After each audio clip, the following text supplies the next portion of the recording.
Hello guys, আমি চলে এসেছি এখন বেলেঘাটায়। বেলেঘাটা ব্রিজ, ইছা নদী।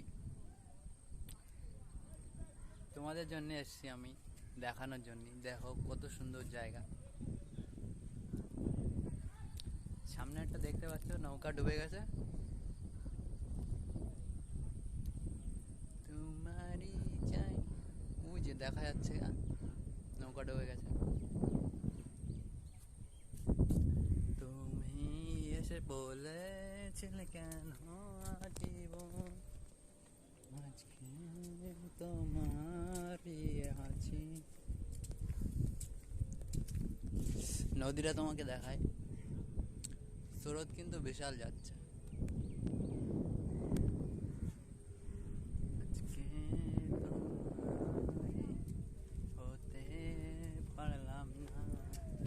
কত সুন্দর জায়গা, এত সুন্দর নিহারা আছে না।